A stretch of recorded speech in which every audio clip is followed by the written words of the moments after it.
Building an economy and building a society in a city where everybody has an opportunity at an equitable shot with a little bit of a basis of equality in terms of their starting points is critically important.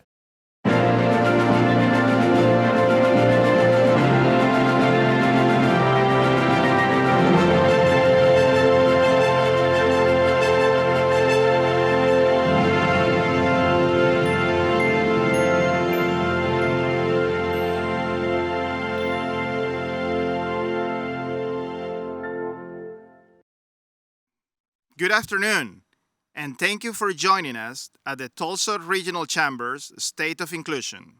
Before we begin, we would like to recognize the generous sponsors who have made today's event possible, as well as the individuals from those companies joining us virtually.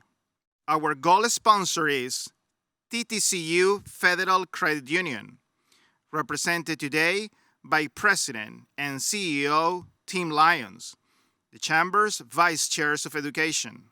Our Mosaic benefactors are Bama Companies, represented today by Kim Owens, Senior Director of People System and Community Relations. Blue Cross and Blue Shield of Oklahoma, represented today by President Dr. Joseph Cunningham, a member of the Chamber's Board of Directors. Cox Communications, represented today by Vice President and Tulsa Market Leader Roger Ramsire, Chair of the Tulsa Regional Chamber. Hilti North America, represented today by Chief Operating Officer Carl Neumeyer, a member of the Chamber's Board of Directors. One Gas, represented today by President and CEO Pierce Norton, a member of the Chamber's Board of Advisors. One Oak, represented today by President and Chief Executive Officer Terry Spencer, a member of the Chamber's Board of Advisors. Phillips Theological Seminary, represented today by President Nancy Claire Pittman. TTCU Federal Credit Union.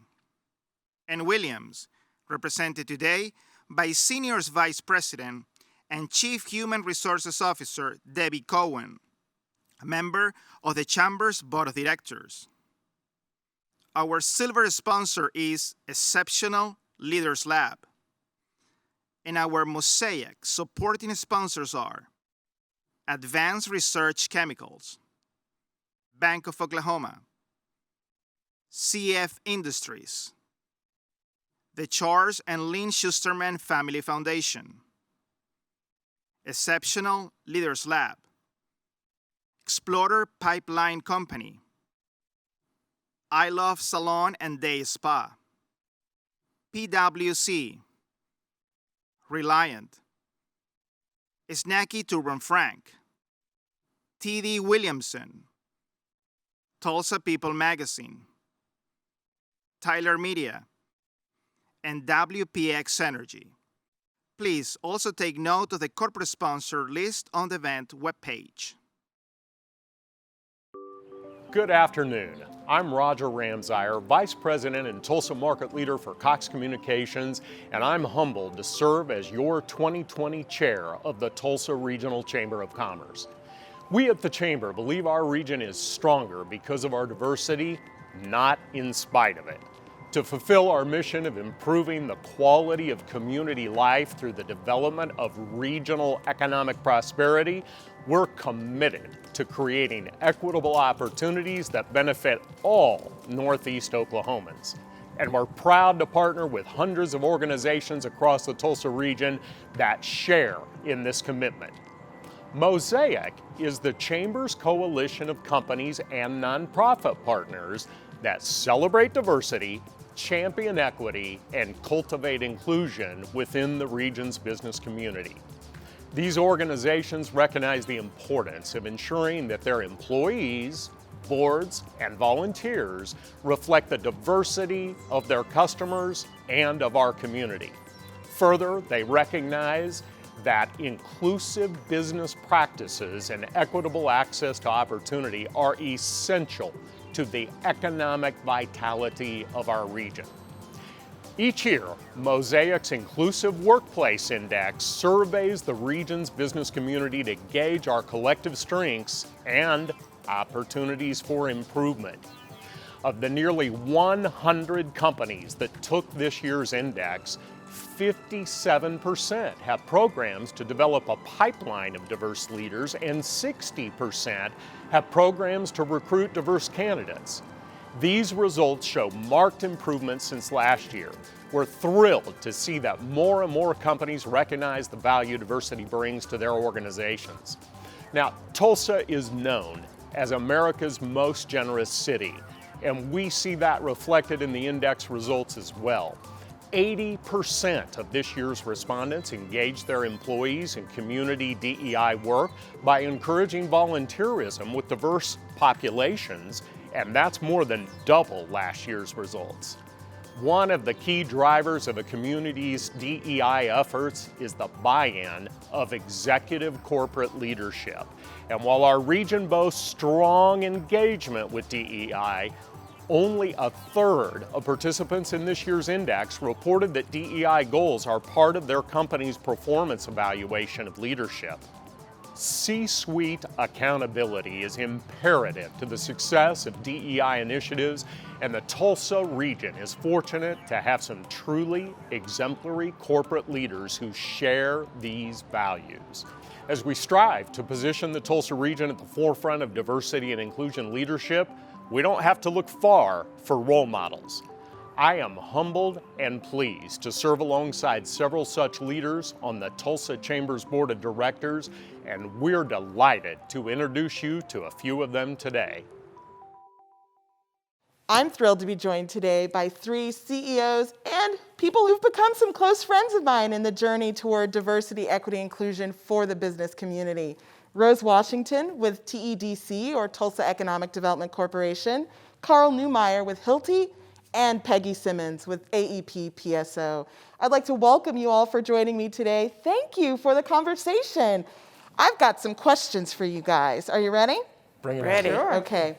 Before I get into that, I just want to mention that out of abundance of caution, we are wearing our masks today. We're in a little bit of a short distance from each other, and we want to make sure that we're being as safe as possible. So bear with us as we move forward through this interview. So my first question, you all, is this. As organizational leaders, how important are diversity, equity, and inclusion to you personally? And then what value does that executive level commitment bring to your company or organization? Rose, I'll start with you. Well, Kuma, you know that small business is everything for us. And while sometimes smaller businesses don't think that diversity, equity, and inclusion really represent a priority for them, it has to. And so for the work that we do, it is critical, imperative. The work that we do focuses on minority businesses, it focuses on under-resourced communities, and it focuses on other businesses that don't have equitable access to traditional lending opportunities. And so everything that we do speaks to diversity, equity, and inclusion, and we also preach that to our clients who are hiring low and moderate income people across the city who represent a huge demographic. Wonderful. Thanks, Rose. Carl, how about you? You know, for me, I think it's building on what Rose just said. For me personally, building an economy and building a society in a city where everybody has an opportunity at an equitable shot with a little bit of a basis of equality in terms of their starting points is critically important. The reality is that our society is changing, and we need to be able to address those changes by creating an environment where everybody can be who they need to be. And I think an executive presence is really important to that, because a lot of people, no matter what we think about the importance of individualism, people care about leadership, and they look to leadership to set a good example. And I think the importance of executive leadership leading from the front on these topics versus allowing them to evolve is really important. Mm-hmm. Thank you so much. Peggy, I'd love to hear your thoughts. Yeah, along with what Carl and both of what Rose has said, diversity, equity, and inclusion is really important to me personally and as a leader. I'm a firm believer that the more perspectives that we have at the table and the more perspectives that we include in our decision making, the better outcome we're going to have. DEI is very fundamental and aligned with PSO's values as well. And when we live those values, we have much more innovative, a lot more perspectives, and a lot better solutions. And if I could just throw out a couple of statistics a little bit here. There was a recent study that shows that it was Catalyst from September of last year, that there were about 32 female CEOs in the S&P Fortune 500. It's about 6.5%. And I throw that out because with DEI, as Carl mentioned, leadership, it starts with leadership. And it doesn't just end at our company's doors, it goes out into the communities that we serve. And we have a lot of work that we can do and influence there. And I think actually the pandemic highlighted that, because there was another study that was done by McKinsey, and females make up about 47% of the US labor market. And then with all of the impacts of jobs lost during the pandemic, about 54% of those losses were attributed to females or women losing their jobs. And that was at the onset, and right now it's still at around 49%. And if you take that to another level, there's more study and research out there that shows that African Americans, Latinx, as well as Native Americans, whenever they contract the virus, they're 1 to 2 times more likely to die from it. And it's related to disparities in income, health, and housing. So I think we have a lot of work to do here, and we can really take some real steps to make some real change. And I'll just round out this part with the late Ruth Justice Ginsburg. She said, real change, enduring change, it happens one step at a time, and I think we all have a responsibility in that. I'm so glad you mentioned kind of the PSO philosophy and the AEP philosophy around this work. And we know at Mosaic and the Chamber that this work happens at a CEO commitment level. Like, it takes leaders like you guys to kind of be bought in fully and leading this work. But let's talk about DE&I and how it's reflected in your company values. Peggy kind of hinted a little bit. Tell us about TEDC and what kind of values that are related to D&I that you have instilled in your employees and in your staff. Well, Kuma, again, I think just the work that we do speaks to the commitment to diversity, equity, and inclusion in helping businesses start and grow. I just think that we're all more the same than different. And as we work through these issues and understand that very little separates us other than appearance, then we're much more willing to support initiatives that bring all of us together. And so my team is smaller. My board is 15 members strong. And we work very, very hard to make sure that there is adequate representation across the board, from women, minorities, African American, Hispanics, as well as Native American, and of course we have Caucasians on our board as well. We are also focused on diversity in industry because we have borrowers and applicants from across the spectrum, and we want their perspectives to be understood by our board members. And so diversity, equity, and inclusion is very important to the work that we do, not just at the staff level, but at the board level. Because again, I think we are more alike each other than we are different. We just have to work closer together to understand that and be able to recognize it. I appreciate that. And Carl, we talked about Hilti. Hilti has an incredible culture around this work, and you've got your tree in your hands and all this. Tell us about D&I and as it's related to your company core values and culture over there at Hilti. It's critically important. The whole concept of being able to be who you are and you can bring your entire self to work is really important. We have a number of different initiatives that I'll talk about just very briefly. The first is we have affinity groups that we're actually just launching now. The precursor to that was something we called Own It, which was a forum we tried to create for people to understand inclusive behaviors, and we tried to include everybody in that. And now we think we're at a point now in the conversation where we can have these individual affinity groups where they'll have enough strength on their own with executive sponsorship to be successful. And in our culture, there's 4 core values to our culture. The first, like a lot of companies, is integrity, right? You have to have integrity or you can't move forward. And the second is an emphasis on teamwork. And part of being on a good team is you need to be able to count on everybody to be able to participate. And not just contribute, but participate. And you need to be welcomed in order to be able to do that. So we try to emphasize classes and employee-led groups in order to better enable that. The last two areas are around courage, and the courage to have the right thing, to do the right thing, the courage to seek out people that are maybe in silent and maybe they're not participating. You need to be able to seek them out. And then the fourth is commitment, and the commitment to follow through and make sure that we're doing the right things. And I think we've made some progress. If I go back 10 years ago when I joined the company, it was all white men on our executive management team here in North America. And when you look now, we have 3 women. We have people that are from the LGBTQ community, and we have somebody with a Hispanic background. Now, interestingly enough, one of the things we realized, especially with the events that unfolded this past summer around Juneteenth and the George Floyd incidents, we actually were challenged, I think appropriately, by our team members. We don't see anybody from the African American community. And that's an area we need to continue to get better, despite the strides that we've made. It's really important that we remain committed to that. But that's a little bit of how our values and how we've tried to put some programs around those values in order to help build a better future. I appreciate that. That's fantastic. I've been witness to your culture. I walk in and I feel like it's the United Colors Benetton in your offices. You're just every people, different cultures, different shades. It's just wonderful to walk in there. So I appreciate those comments.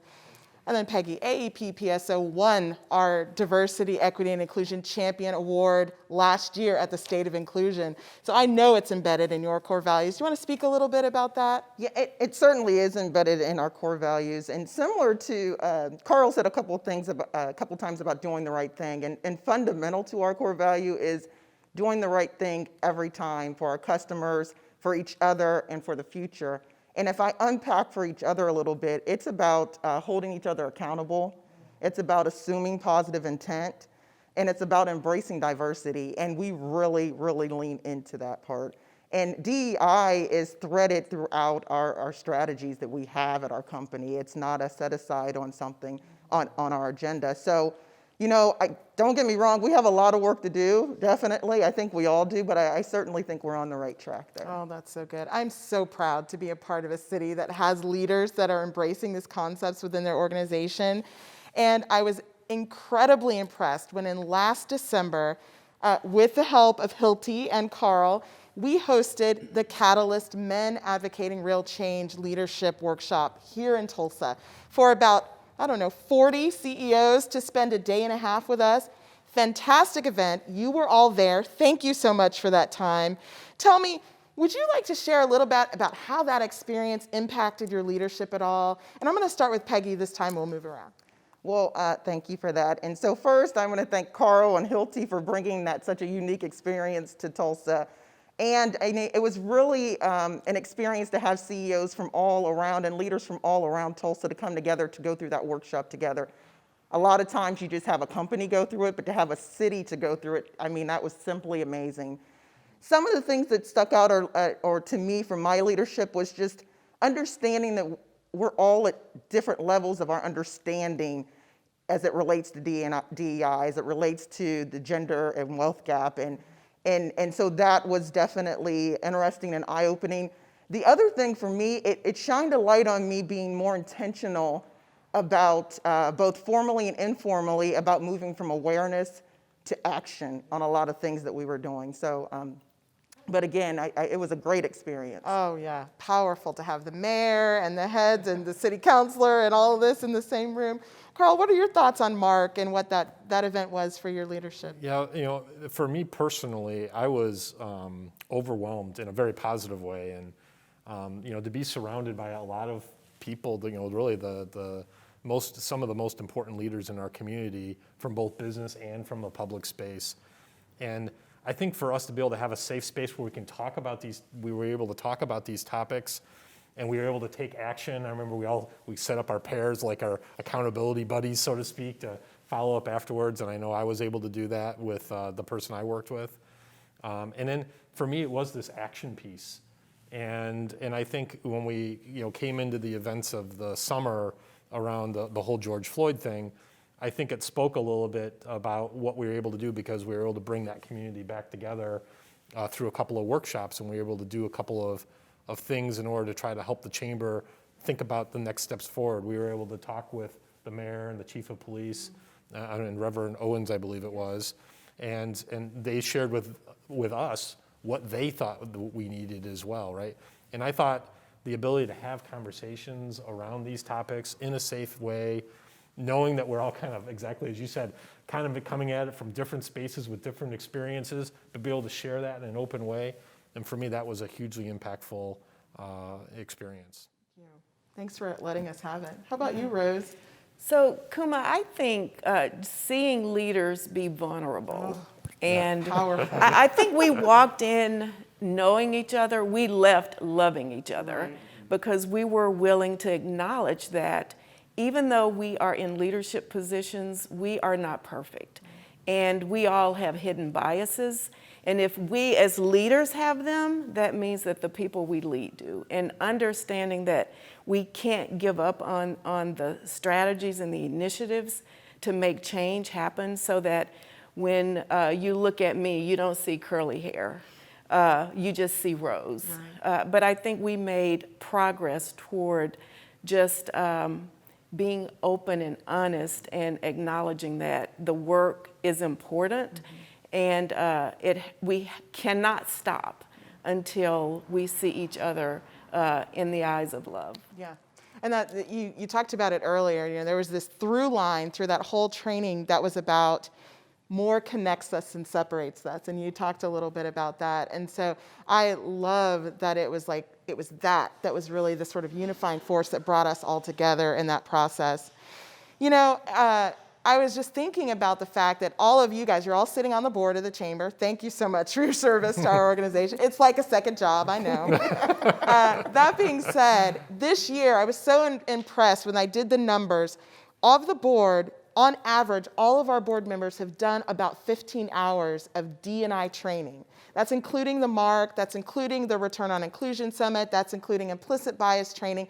Been so impressed by just how much time not only you give to the chamber in service to D&I, but also to your own organizations in service to D&I. So here's a tough question, you guys, and maybe I'm putting you on the spot, but I'd love to know a little bit. Let's put Carl on the spot. Let's put Carl on the spot. We're going to start with Carl then first. Carl, what challenges have you faced? It's all rosy, and we talk about our cultures and all that, but what challenges have you faced in trying to advance your company's commitment to and practice of D&I? Yeah, that's a great question. And this year, largely because of the pandemic, that has been a huge obstacle, I think, for a lot of us. The inability to have interpersonal interactions other than through this artificial video feed in many cases has been a hindrance. I think the polarization that we see happening in our society has been a distraction. Over the course of the summer, I think like a lot of companies, we needed to create space for people to be able to talk about issues that were happening outside of the workplace and still being able to be intentional about, okay, these are the agenda topics we want to talk about in relationship to DE&I, engaging our people, and we've had to shift gears a couple of times because of that. And I think, at the same time, they're obstacles. They are, of course, opportunities. It's just we haven't been able to work exactly the way we wanted to work as we've gone through the year. But having said that, it also forced us to create different avenues for two-way communication in order for us to open up the ability to, as Rose said earlier, I love the phrase of vulnerability. We had to open ourselves up from a leadership viewpoint to be vulnerable in ways we didn't have to be before. We used to be able to sit in front of a few hundred people, have a conversation, and it's really 3 of us versus 400, which means there's not really a two-way conversation. And we were forced to create different avenues for people to be able to express themselves, both through video, written surveys, et cetera. And that part, I think, has been a nice way for us advancing and be able to solicit voices that previously we probably didn't hear from. That's fantastic. Becky, you've got another big company that you're in charge of, and I know you talked about there's still much work to do. Would you be willing to share a few of the challenges maybe that are facing you guys as you think about this work? Yeah, so, Carl hit on probably with the pandemic and the remoteness, that does bring about its own challenges there. I would also say the pandemic has probably caused a lot of organizations to have some financial issues they've had to adjust to and deal with, but I would hope that we don't allow it to stop this great work around D&I that has to continue and has to take place, and we certainly have not. So to think more about what obstacles, I would say around the vulnerability piece, and probably for non-minorities, is getting individuals to be able and comfortable with opening up a little bit more. And I know that there's a lot of folks that feel like they may say the wrong thing. I personally feel like as long as you are coming from a place of curiosity, a place of trying to improve from where we're at, there's no wrong question, there's no wrong statement. And it only is going to help us to move forward. And I would also say that that's probably been one of the biggest challenges. Another thing I would highlight, though, is I think with minorities and being a diverse individual myself, it's very draining to have to always go through your own experiences and share them. However, I personally endure it because I'm optimistic, very optimistic, that it's going to help to propel us forward. And that honestly, one day we're going to have leaders sitting around having a panel like this, but highlighting and celebrating all the work we've done now to have a more diverse and inclusive tomorrow. So I'm very optimistic about that part of it. But I've been sharing in even my presentations that this is not about comparison or judgment or guilt. We need everyone at the table to have these conversations. Yes, we need our leaders, but we can't use the excuse of that hasn't been my experience, I haven't lived that life. Everyone has something to contribute to these conversations, so I'm glad that you point that out. And it is an obstacle, a little bit of a challenge, letting the fear, right? And people being concerned about how to speak about that. Rose, do you want to add anything to the comment about what challenges, just in general, as you see for the small business owner or minority business owner? Well, I'm going to piggyback on what they've said, if it's okay, Kuma. I think the fear of the data is an obstacle, and we've got to embrace it because the numbers don't lie. And I would say that the numbers don't necessarily say there hasn't been an effort, but they tell the story. So we should be all about outcomes. And I think one obstacle is when a leader looks at their data, they're afraid to tackle it head on because it takes a much bigger commitment once you start trying to hold yourself accountable. Right. And so I think, again, where there is an obstacle, there is opportunity. And there is no better place to start than now, really holding each of us accountable and our teams accountable for making sure we're moving the needle in an equitable way, not just so we can say, well, now 15% of our workforce is X or 30% do Y. We need to move the needle at every level of the organization. We need to be able to measure ascension. We need to be able to measure folks who are leading and talent. We need to be able to identify talent and build on that talent in our organizations. Doesn't matter what size. Right. Doesn't matter the size. Doesn't matter what size. And sometimes it's like, I can't change, I can't snap my fingers and make the board of the Tulsa Regional Chamber diverse in every way, right? But what I have really committed to is that I would try to ensure that every single person that sits on there has the capacity and the shared language to have conversations around diversity, equity, and inclusion. And that's really been important. And those numbers— And you've been exceptional at that. Thank you. Thank you so much. But the chamber, when Mike Neal stood at our first State of Inclusion event a few years ago and said, we've got 43% women on the board, we have a lot of work to do as it comes to people of color, we have about 1%. It was shocking. My phone was ringing off the hook with people saying, he knows the numbers, he agrees, he sees the problem. And so that's just, there's something empowering. People are waiting for you to acknowledge that you know where you stand, where to benchmark, so you know where you're going. And so I really appreciate all of you kind of talking about those challenges. Before you move on, I'd like to build on something that you just said, right? That goes back to this whole leadership context, right? And people, despite our rugged individualism that we have as Americans, people want leaders to lead, right? And I think just like you expressed with what Mike just did a few years ago, I think things like that, people want to see that and that acknowledgement of the data.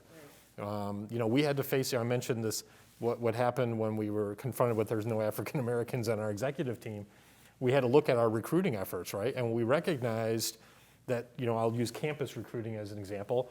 We're going to really good schools, and there's really good candidates of all races and creeds, et cetera. But the reality is we're one company against many, all trying to go after the same people. We're adjusting our recruiting strategy to make sure we go after schools now that are more racially diverse than some of the schools we've historically gone after, because it will improve our probability of success over the long term, right? And I think we have to be able to lead, and we got to send signals with real actions. Right. Oh, I love that. So, what advice do you all have for fellow leaders, regardless of their industry and company size, who want to take a more active role in fostering an inclusive workplace? I know there have been nuggets and little tidbits, but sum it up for me in a sentence. Rose, I'll start with you.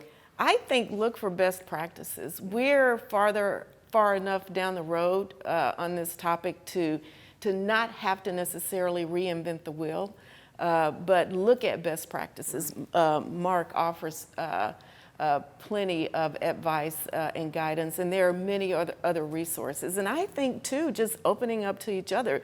The regional chamber, Tulsa Regional Chamber, is a great source, especially with you now a subject matter expert in D&I, and just reaching out for assistance, but making the commitment to affect change, I think, comes first. And then the rest falls into place with real action and accountability. Totally agree. Carl? I'm going to steal a little bit of what Rose said Do it. earlier. I think don't be afraid to be vulnerable and make mistakes. The most important thing, and it goes back to this leadership context, is to be able to lead, is to be able to show people that you're making a genuine effort. I'll use something completely unrelated. If you go to a foreign country and you only speak a little bit of the language, but at least you try, the locals are much more likely to help you. And so, and it doesn't matter if you butcher the language, and trust me, I know how to butcher French and Spanish and a lot of other languages. But if you can go in there and you at least try, people will try to help you. And I think, it's more important to get going and don't be afraid to make a few mistakes along the way. I agree. Peggy, can you top that? Probably not, but you know what? I bet you. I want to try. No, I would say, press in, stay curious. Definitely, I said this earlier, thread D&I through all of your strategies and what it is that you're doing. And I also would say, and Carl touched on this earlier, and Rose said, understand the data, get the data, but once you have the data, you have to do something with it. Yeah. And you have to look at, are there systems in place or barriers in place that when you look at your organization, it's not as representative of a diverse community as you would want it to be? And see and identify ways that you can look at and change that. Maybe it's through your interviewing process. I know we've looked at that and we're doing more work around that as well. And similar to Carl, maybe it's looking in different ways for that talent, looking in different areas for that talent. So I think those are some of the things that I would suggest and highlight. So I appreciate it. And I have a challenge too for the larger companies, and we've talked about this before, and it is procurement. So before I talk about procurement, it is to look at every facet of your business and figure out, as Peggy said, where are the threats? This DE&I should be prevalent in every aspect of the company. So if we look at procurement, I think set-asides are okay for minority, female, veteran-owned businesses if your company doesn't have a track record of doing business with those types of organizations. And considering that State Question 759 basically made affirmative action illegal at the state and local government levels, which means a ton of minority businesses really lost their lifeline when the city and the state and the county could no longer do business with under a preferred treatment program. And so I think now that procurement opportunity should fall on the shoulders of our corporate sector, and there is plenty of opportunity for that type of programming to permeate all of our corporations and bring back some of those minority businesses that were lost. And so you can do it in procurement, of course, in recruitment, in your hiring practices. In every facet of business, you just have to think how does this thread that Peggy mentioned flow through every aspect of the business? And that's the work, right? Is like, how are you really being, Peggy asked me a question once, how are we really threading? How's the chamber really threading equity through every bit of the strategy? And how are we seeing it show up? So we're winding down. I hope you've had some good times chatting with me today, but I have one last question. And if you don't mind, I just, keep it like to a sentence. I just kind of want to challenge you guys to think about, what is your hope for the region's business community as it relates to becoming a world-class city at the forefront of diversity, equity, inclusion? That's the mission of Mosaic. That's become a real mission of the Chamber. What's your hope for our community and for the business community? I'm going to start with Carl first. Oh, in one sentence, the person that has the hardest time with short, succinct Therein lies the thoughts. challenge, Carl. Yeah, so I think, so in reflection of what I would hope for our community, it boils down to, I want every single person in our community to feel like they have hope and that they can actually action on that hope. And that was one sentence because I had the and in the middle, just for the record. Excellent work. I'm going to let Rose take the next one. Oh my, Kuma. I'm going to use and too. I think that that at every point in our lives, we treat each other the way we want to be treated, both personally and in business. And that we practice what we preach in terms of supporting policy that supports DE&I and every strategy possible to ensure that we indeed treat each other the way we want to be treated. Wonderful. And last but not least, but a company that was again the shining star of being an inclusive workplace. What's your hope, Peggy? You're new to Tulsa. What's your hope for the business community as it relates to this work? My hope is that all of the work that we're doing as our individual companies around DE&I, that we influence our community, and as a city, we embrace that, and that we are able to attract new and vibrant talent, economic development, and make Tulsa a great place where everyone wants to come work, live, and play. Absolutely. We're all about economic vitality. It's your partner in prosperity. That's the Tulsa Regional Chamber. Thank you all for joining me today, and thank you guys for joining us for the State of Inclusion. Good afternoon. I'm Mercedes Milbury Fowler, Manager of Community Affairs for Blue Cross and Blue Shield of Oklahoma and Chair of Mosaic. And I'm Kurt Gortney, Senior Director of Communications for Phillips Theological Seminary. As Roger mentioned earlier, nearly 100 organizations in the Tulsa region completed this year's Mosaic Inclusive Workplace Index to benchmark and move the needle on their own path towards more diverse, inclusive, and equitable outcomes for their employees, for their customers, and for their success.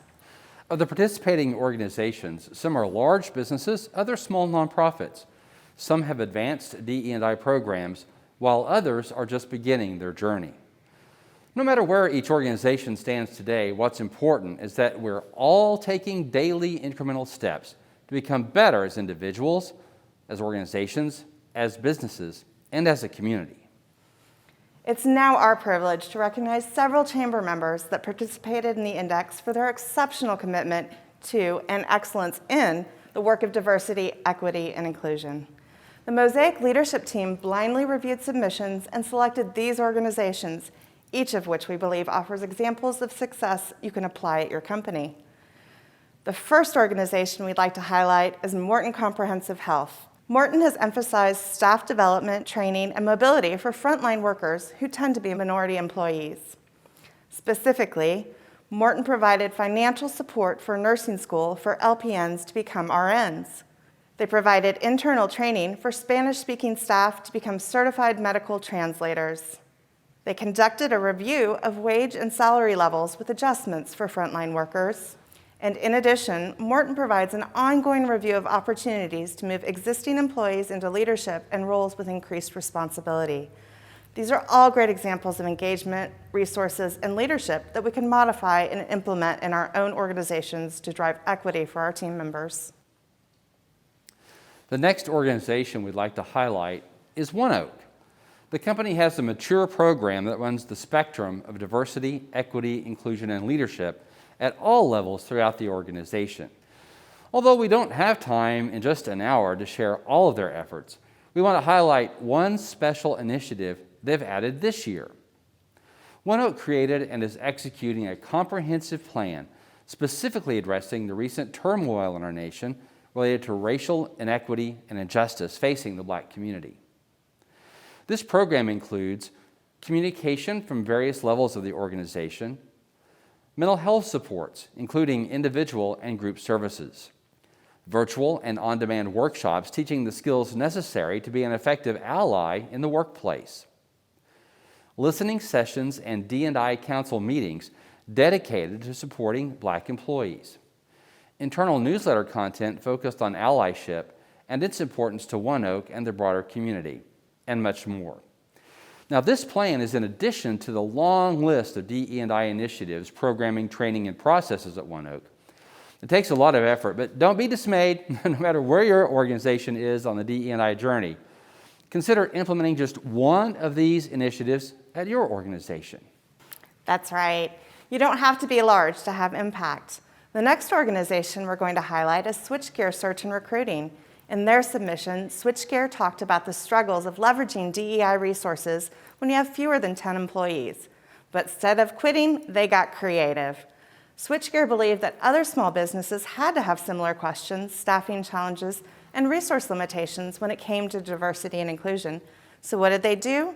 They reached out to a friend, Lionel Thompson, for help and created a list of questions.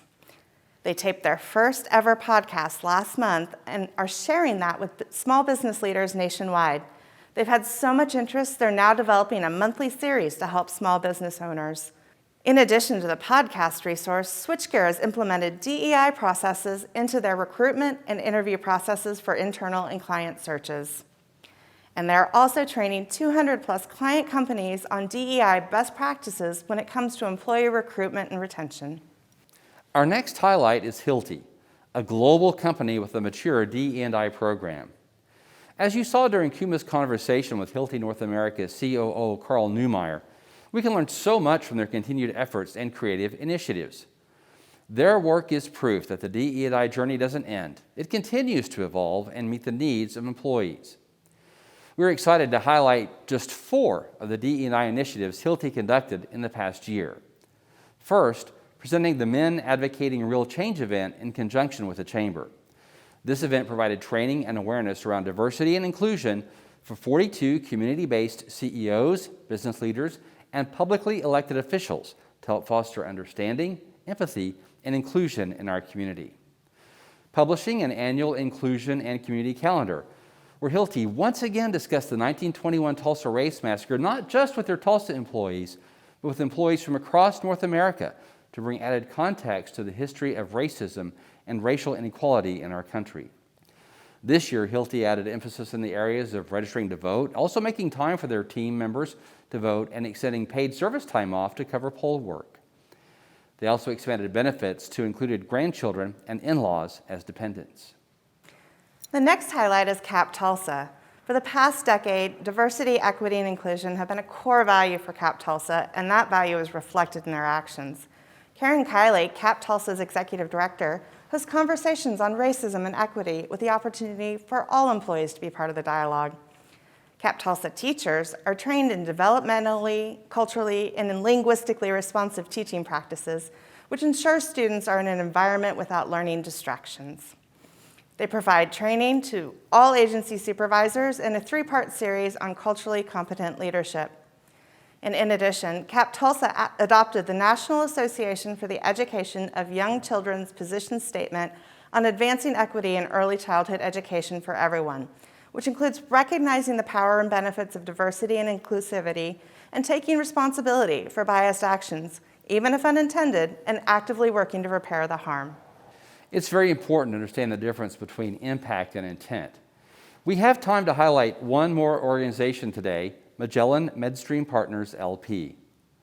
Magellan has leadership commitment, strong communication, inclusive recruitment strategies, community outreach, and DE&I training. Magellan has CEO commitment and participation in DEI training sessions and reinforcement of respect for all employees. Their diversity metrics are not only measured, but coupled with actions, and presented to the company's board of directors for accountability. Magellan senior leadership team members receive not one, not two, but 3 employee relations and culture trainings annually. In 2020, Magellan engaged a consultant to conduct an expert review of quantitative metrics and practices to identify gaps and actions in their DE&I work. In addition to these and other impressive DEI initiatives, Magellan expanded their mentoring program with a focus on diversity of mentees and mentors. This seemingly small initiative can have a huge impact on diverse employee retention and promotion, and can be implemented in organizations of any size. If you've been at any of our Mosaic meetings over the past year, you know I like to end with, what's your one thing? What's the one thing you can take away from today and implement in your life or your organization? Today we've heard at least 20 ideas from 6 different organizations, and I hope you can find one thing that you can implement on your own. Before we close, it is my honor and privilege to pass the gavel to Kurt. He will be taking over as the chair of Mosaic. This has been a wonderful experience, learning and growing with our Mosaic members during the past 2 years. I'm thankful for Kuma's leadership and look forward to the future of Mosaic. Kurt, you have been an integral part of the Mosaic leadership team through your work on the Mosaic Business Services Committee, and you're going to be excellent at the helm. Thank you, Mercedes. I'm so excited, looking forward to working with the organizations that we highlighted today, the additional 90+ top inclusive workplaces in Tulsa, and really any organization that's seen today's presentation and been inspired to take that first step to becoming a more diverse, equitable, and inclusive organization. Congratulations. And thank you for all of you for joining us today for the 2020 State of Inclusion and for your commitment to diversity, equity, and inclusion. Have a great day.